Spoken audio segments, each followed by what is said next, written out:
Assalamualaikum warahmatullahi wabarakatuh. Pada kali ini kita akan melaksanakan pembahasan yang sebelumnya kita laksanakan seharusnya pada waktu awal, yaitu tentang power supply plus sumber daya, terutama di bidang kabel elektronika. Nanti kita punya hints atau tip supaya nggak perlu beli kayak gini, tapi sudah bisa membuat power supply yang bagus. Oke ya, pada kali ini kita akan membahas tentang power supply.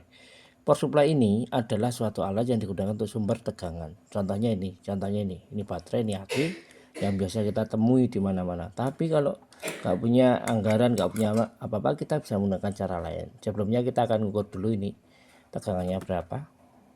Setelah itu nanti dengan modal sekitar 2000-an kita nanti bisa mendapatkan power supply. Ikuti sampai akhir ya. Nah, kita ketahui dengan seperti ini kita menggunakan baterai. Kita cek dulu ini power supply menggunakan voltmeter DC, kemudian kita ukur di sini tegangannya berapa. Ini adalah yang rusak ya, yang power supply-nya rusak itu. Nah, itu akan turun terus. Misalnya ini juga sama. Enggak, ini lumayan bagus. Nah, nanti terus chargernya di mana? Chargernya di sini nih.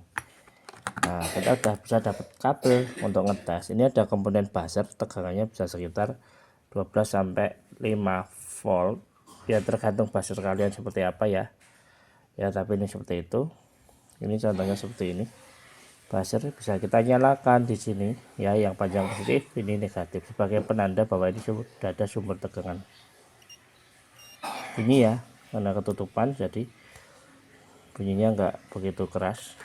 Coba bunyi kan, itulah.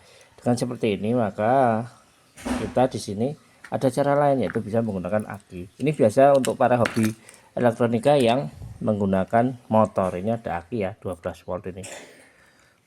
Tegangannya berapa? Nah, segitu. Ini akinya sudah kosong dan sudah over, udah hampir 7 tahun ini akinya, sehingga balik ya, ini gini ya plus minusnya. Bisa disulang, bisa kita gunakan, dan bisa digunakan untuk aplikasi di motor. Nah, cara lain gimana? Cukup mudah, kalian tinggal beli kayak gini nih, sama kabel. Nah, kemudian disolder seperti ini, solder seperti ini, dibuka, disolder yang ujung dengan ujung. Nah, yang ujung yang ini untuk kabel negatif, ini kabel positif, maka kalian sudah mendapatkan power supply 5 volt ketika ditancepin ke power supply charger HP seperti ini. Nah, charger HP seperti itu sudah mempunyai tegangan, yaitu ini segini.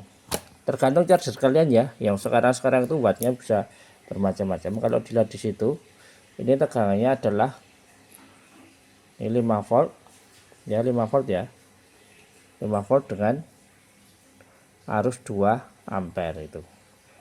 Nah, ini charger bekas HP ini ya, seperti itu. Nah, dengan kayak gitu maka ini bisa kita pakai gini. Setelah disolder, soldernya bisa ikuti video sebelumnya ya, kita coba tancapin gini aja, dan ini akan menghasilkan tegangan 5,2 volt. Kadang nggak stabil ya, beda power supply, beda tegangan. Coba cek yang ini, cek, dan ini lebih kita sukai ya, power supply yang ini 5,235. Mungkin ininya yang enggak presisi juga bisa, atau ininya memang standarnya segitu, lebih naik dikit karena untuk ngegas. Ini lebih kita sukai karena apa? Ketika ini konslet itu masih bisa dipakai lagi. Kalau ini konslet bisa panas, bisa membahayakan, bisa kebakar dan habis langsung, ada kemungkinan juga rusak. Kalau aki yang besar juga gitu, lebih bahaya. Kita konslet. Nah, bagi hobi elektronika kita cari yang aman. Terima kasih. Mungkin itu aja yang bisa kita hadirkan. Ikuti terus pembahasan di tempat kita, semoga barokah dan manfaat. Assalamualaikum warahmatullahi wabarakatuh.